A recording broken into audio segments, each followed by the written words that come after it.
absolutely lovely day today. So I have seen this done with a couple different other collection topics, but I haven't seen this done with Funko. Not that I've necessarily been going out of my way to look for it, but I thought that it would be a fun video because I have had a lot of people commenting that they are getting into collecting Funkos, that they're trying to find Funko content, and all of that kind of stuff. So I thought that this might be a good video for people like that, or just anyone who is looking to start a Funko collection, because we're going to talk about how to really jump off into collecting Funko products, because it can be a little bit overwhelming. I know from experience.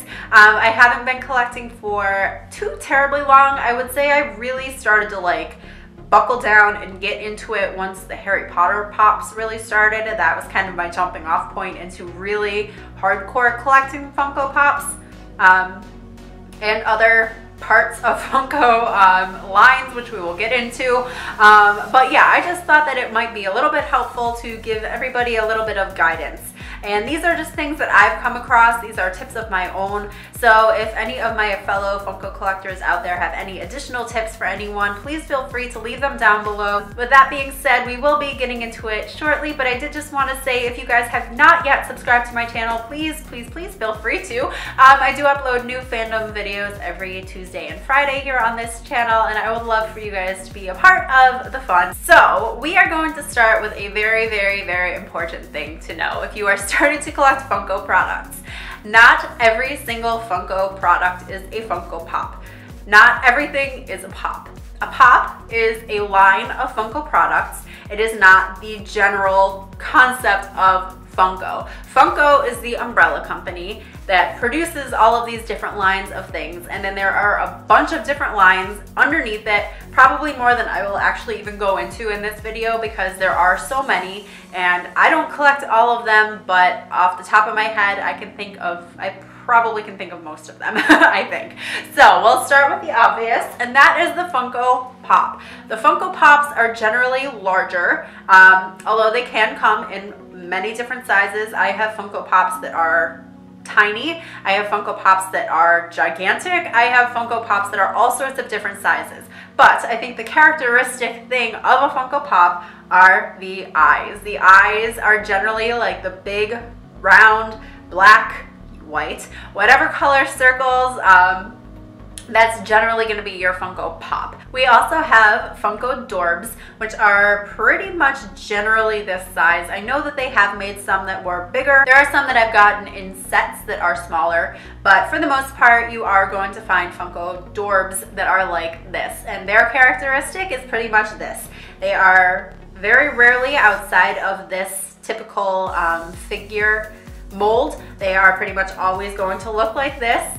The face is pretty much always going to be the same, and they are always going to just be adorable, really. Another line of Funko products are called rock candies.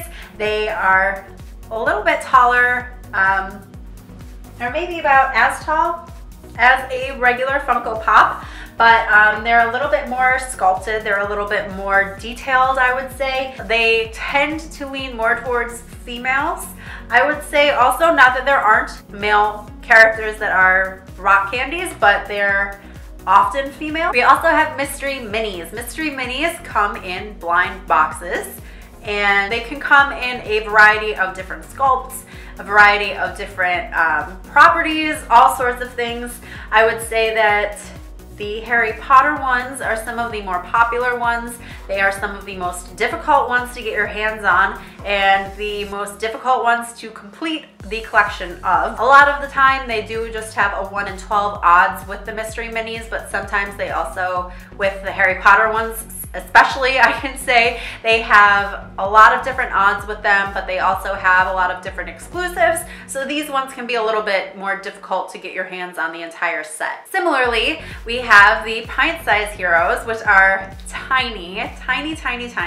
They are always about this size, but they are all just really cute and pretty detailed for as small as they are. These ones, I think, for the most part, are all even odds across the board, but again, do have exclusives as well for the pint size, or for the mystery Yeah, pint-sized heroes. I was right. On top of those, they also have a line called Vinyl. They have another line called, I think, 5-Star. So there are a lot of different Funko lines. Oh, they also have Hikaris, which are pretty much characterized by like being kind of transparent and glittery on the inside. I would say if you're starting your collection, you probably should try to figure out what your end goal is for your collection.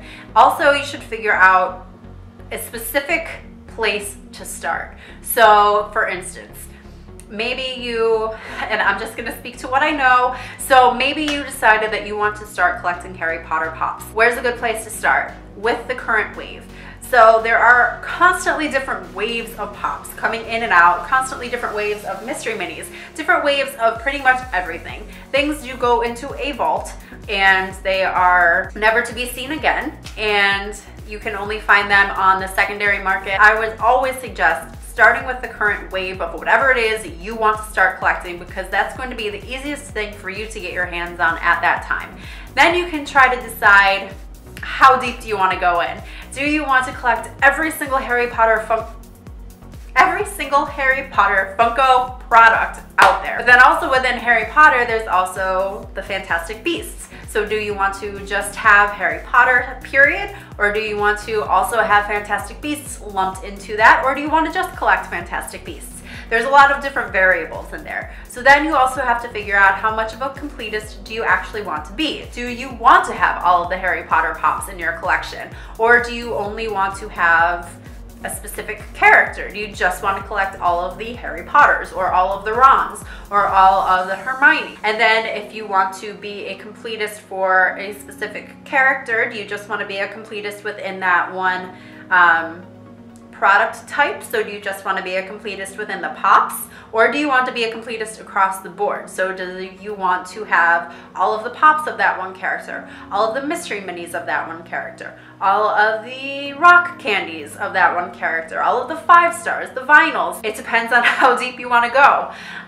People also are willing to trade, so if you're ever able to finagle up a couple different pops that are worth a decent amount and you're able to work a trade with somebody, then that's a great way to do it too.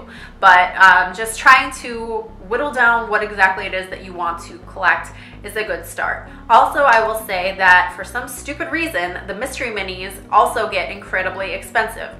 Probably because there are so many of them. There are very limited exclusives that get released, and then those exclusives are so hard to come by that people will spend stupid money. So you really need to figure out where you want to draw the line, where you want to focus on, and how much you're willing to spend, really. If you're joining into any sort of collection at this point, something that's been going on for a while, you probably are looking at several years worth of catching up to do. Trying to focus in on one thing at a time can be very, very, very, very helpful. So if you do decide to start collecting the mystery minis, you kind of have to go in there knowing that you are going to be getting a lot of doubles. And I think that that's where the trading comes in too. There are tons of different groups that you can get into. I know that there's a lot of Facebook groups that do trades, so you can definitely get in on that. People on Instagram do trades all the time, so that's definitely something that you can do. Another thing that I would caution you about are exclusives, because there are tons of exclusives. Especially once you get around Comic-Con time, there are a lot of exclusives that start coming out, and they are spread out far and wide, and they are a pain in the butt. So that's something to know. Usually they're spread out across a couple different stores. You can usually bet on Hot Topic getting exclusives, Box Lunch getting exclusives, Barnes & Noble, GameStop. I would say that those are probably the most, the ones that get the most from the Comic-Cons, with Hot Topic getting the largest concentration of them. Other places that get them are Walgreens, which it depends on your particular store. Some stores are a lot better at others than getting them out on time. Then you also might have to battle with FunkoShop.com, which is pretty much impossible to get anything from. It's tough. It's very, very difficult. Their exclusives are usually very limited supply. The ones that nobody cares about will definitely sit there for months on end and you can go back. But if it's something that's hyped, if it's something that is especially like a Comic-Con exclusive, that's going to be difficult. They do have releases. I was going to say monthly. They have releases every week. I don't know that there's really ever like a solid way to know what is coming out. I don't think there is, unfortunately, with the exception of Comic-Con, when you know of like a grouping of ones that are going to come out at a certain time within 4 days. I will also say, if you are planning on doing anything with exclusives for Comic-Con, San Diego Comic-Con, or New York Comic-Con, Emerald City also has some exclusives that are shared, but not as many. Like San Diego Comic-Con is like the pinnacle of shared exclusives. That's like the crazy time. San Diego Comic-Con a little bit less, and Emerald City Comic-Con a lot less. If you are really hardcore about wanting a shared exclusive that's at a brick and mortar store that you can physically go to and get your hands on it, be ready to line up hours before the store opens, because you'd be amazed at how early people actually get to these stores. The flippers are real, as they're known. They just buy pops and sell them for a higher amount of money online, and they will buy them up. If it's something that you really want, you just have to be persistent. You just have to know when things are supposed to be released. Find your news groups, find your boards, find all of that stuff if you really want to get in on the ground floor with things. Otherwise, you might be paying a pretty penny to get your hands on things that you shouldn't have to pay a pretty penny for. It's unfortunate. There's, you know, good, I think you can say this with any collection or with any sort of collective group. There's a good side and there's a bad side. The main problem within the Funko community is just things being flipped, sold for higher amounts than they should be, and people that genuinely are trying just to have something that makes them happy get stressed out about it. There are exclusives that get released throughout the year too. Again, mostly Hot Topic, Box Lunch, GameStop, Walgreens. For the most part, those are the ones that get the most. I will also say there are subscription services that you can join in on. Disney Treasures is at Hot Topic, Marvel Collector Corps is on Amazon, and then the Star Wars one is through Funko for now. There are mystery boxes that come up. Like, I know that GameStop just came out with a Harry Potter mystery box, where that is where the only place where you're going to be able to get specific pops. They have a Sirius Black Prisoner of Azkaban pop, a Boggart Snape, or a Professor Trelawney mystery mini. So you'll get one of the two of those. There is a chase on the Sirius Black pop. So the chases, I can't believe I haven't talked about chases. Okay, chases are generally just slightly different versions of a pop. So slightly different could be that they are just painted differently. Actually, I can give you an example of a chase. Okay, chases. So this is Wonder Woman. This is the bombshell version of Wonder Woman. This is what she looks like regularly. A chase is generally a 1 per case pop that only comes, I think there's 6 pops in a case that a retailer can buy. So one of those 6 are considered a chase. So they just have a different paint job, or maybe they're holding something different, or they might be a completely different version of the pop. But in this case, this is the Wonder Woman chase. She is just a sepia tone. So you can see this is full color. She is sepia. I think that the paint job chases are generally more common than like the completely different molds, because it's just frankly easier for them to do. So I know that this was rambling, and I hope that that helps to answer some questions, or at least helped to like get you going and to kind of maybe ease some anxiety about starting a new collection, because I think in general Funko is overwhelming. They have their hand in probably any single fandom that you can think of. They are in it. So it can be very overwhelming, especially if you're like me and you like a lot of different things. It can be kind of crazy overwhelming to think about trying to start a collection. But I think that the best thing to do is to just figure out what you like the most and go with that. Don't buy things that you don't like. That's easy, right? But you can really get sucked into the hype of things really, really easily. So feel free to ask me any questions that you have that I may have left unanswered. Ask them down below. Like I said, anyone that is a Funko collector, please feel free to leave any tips that you have down in the comments below to try to ease any of the stress of any newbie collector that is out there watching this video, being like, wow, you are not helpful at all. You are just rambling like a crazy person. I know. This is why I hate doing just like these straight up like talk at you kind of videos, because I will ramble forever.